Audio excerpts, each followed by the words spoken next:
mag-budget-budget na naman. Na Oo naman! nga.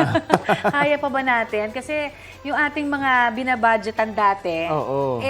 itong taas na naman. Ganun na naman, naghahabol na naman tayo. Alam, Yan. kasi pagdating sa pondo, puro tayo naghahabol eh. No? Yes, Yun kasing sardinas, na Oo. una naman nagtitipid, posibleng magmahal na rin. Totoo yan. Ito Ayan. kasi ang humihirit po ng taas presyo na yan, yung ilang mga manufacturer. No? Sabi nga balita ko mula 18 pesos, gusto nilang gawing, ibalik sa dating presyo na 21 pesos ang sardinas. Oo. Sabi po ni Canned Sardines Association of the Philippines Executive Director Francis Buencamino sa Super Radio DZBB, hinihiling nila na ibalik ang 3 piso na tinapya sa presyo ng sardinas.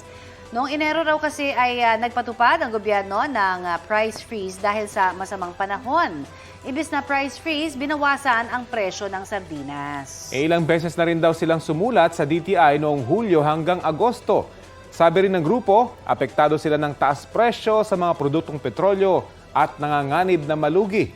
Wala pa pong pahayag ang DTI tungkol dito. Ang gulo-gulo na ngayon, Hindi natin alam kung taas-baba, di ba? Kaya Kung kailan nga. itong mangyayaring lahat ng ito. At para po sa karagdagang detalye ng panawagang ibalik sa 21 pesos ang presyo ng canned sardines, eto na. Nakasalang po sa balita ko ang Executive Director ng Canned Sardines Association of the Philippines, Francisco Buencamino. Magandang umaga po at welcome po sa balita ko. Good morning. Magandang umaga sa inyo. Salamat sa pag-atawag ninyo. Opo, sir, kung maibalik po sa 21 pesos yung presyo ng canned sardines, paano po ito makakatulong sa inyo pong mga miyembro na nagsasabing baka kasi, di ba, malulugi na kayo pag hindi pa nabalik yan? Okay. Siguro dapat linawin ko lang na ang aming hinihingi pagbalik ng presyo sa dati, yung sa prevailing price na nag-freeze, only on SRP product. Mhm. Oo. Okay?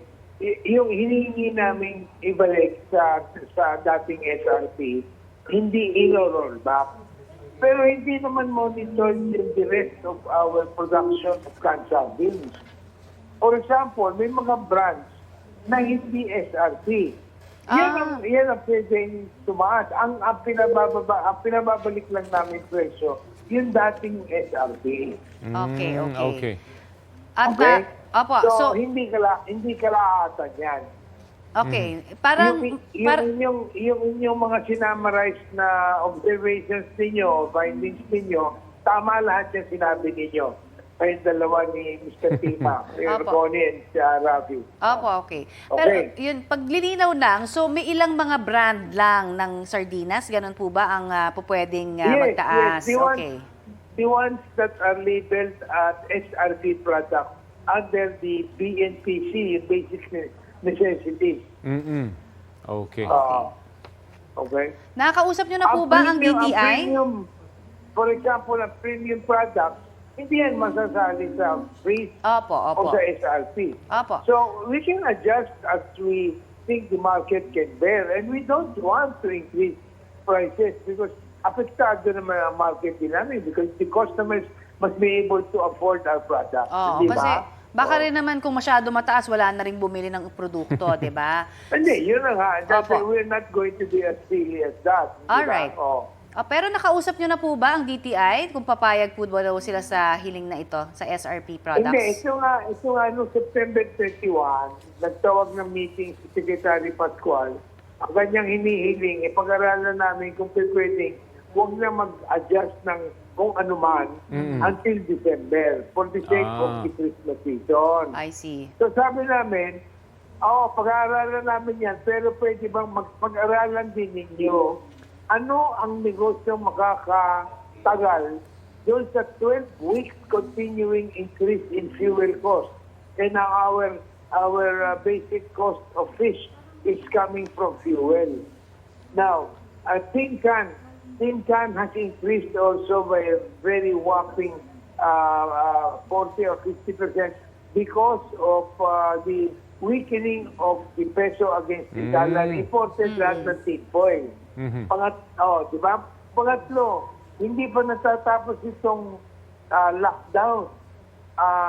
Lockdown in a sense na we still need to practice social distancing. Apo. So, kulang ang mga tao namin na pumapasok sa cannery. Opo, kung hindi po Pangapat, kung hindi mo mapagbigyan niyo yung hiling.